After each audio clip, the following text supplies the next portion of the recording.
Happy birthday to you. Happy birthday. স্যারের number নিয়েছি, আপনারা আসবেন, ঘুরবেন, বাচ্চাদের প্রোগ্রামে অ্যাটেন্ড করবেন, দেখবেন, দিলে আমাদের ভালো লাগবে। হ্যাঁ,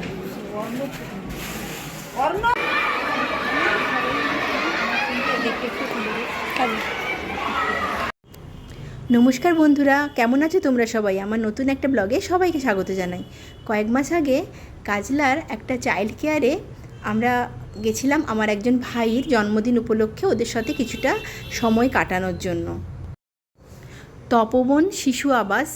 আর এই বাচ্চাগুলো যে খেলছে এটা কাজলার একটা স্কুলের বাচ্চা। এই মানে কাজলা জনকল্যাণ সমিতি আছে ওইখানেই, এটা ওদের স্কুল। আর আমরা গেছিলাম ওখানে চাইল্ড কেয়ার যে আছে ওই বাচ্চাগুলোর সাথে কিছুক্ষণ সময় কাটানোর জন্য। আমার ভাইয়ের জন্মদিন উপলক্ষে ও এখানে থাকে না, ওর জন্মদিনটা একটু আলাদাভাবে পালন করার জন্য আমরা ওখানে গেছিলাম। তো বাচ্চাগুলো এখন টিফিনের টাইম, মানে স্কুলের বাচ্চাগুলো খুব ভালো মানে খেলাধুলা করছে।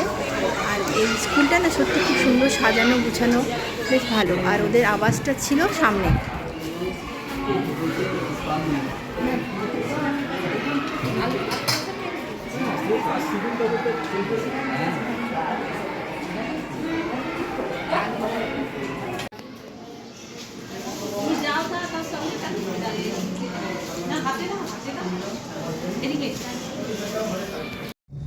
আগের দিন গিয়ে আমার পিসেমশাই কথা বলে এসেছিল, ওরা বলেছিল পনির খাবে, ওই কারণে ওদের জন্য পনিরের তরকারি রান্না হয়েছিল, ছিল ঘি ভাত। আর কুচুমা হচ্ছে সবাইকে চকলেট দিচ্ছে। ও খুব আনন্দ পেয়েছে এই কাজটা করতে, এক একজন করে সবাইকে চকলেট দিচ্ছে। আর বাচ্চাগুলোও বেশ ভালো মতো ওর কাছ থেকে নিচ্ছে। একদম ছোট ছোট বাচ্চা, বেশি নয়, 32টা মতো বাচ্চা ছিল তখন। আর তার মধ্যে 2জন মাধ্যমিক দিচ্ছিল, আর অনেক ছোট মানে বিভিন্ন বয়সেরই বাচ্চাগুলো ছিল। এরা কিন্তু অনাথ নয়, এদের ফ্যামিলি আছে। কোনো কারণে বাবা মা হয়তো একসাথে থাকে না বা কিছু এদেরকে রাখতে চায় না, ওই কারণে এখানে আছে। আর 18 বছর পর্যন্ত এখানে ওরা থাকতে পারে।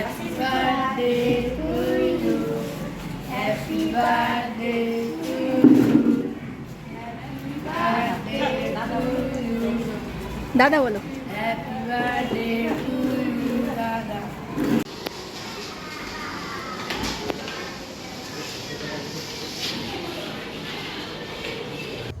ওদের খাইয়ে আমরাও খেতে বসে গেছিলাম। হয়েছিল ঘি ভাত, পোলাও হয়েছিল, আর হয়েছিল পনির, চিলি পনির, আর ওই ফুলকপি আলুর একটা তরকারি, আর ছিল চাটনি, স্যালাড, মিষ্টি। এই দিয়ে মোটামুটি আমাদের খাওয়া হয়েছিল। কুচুমাও বসছে, কোনো তরকারি খাবে না ঝালের জন্য, শুধু ঘি ভাত নিয়ে এসে বসছে।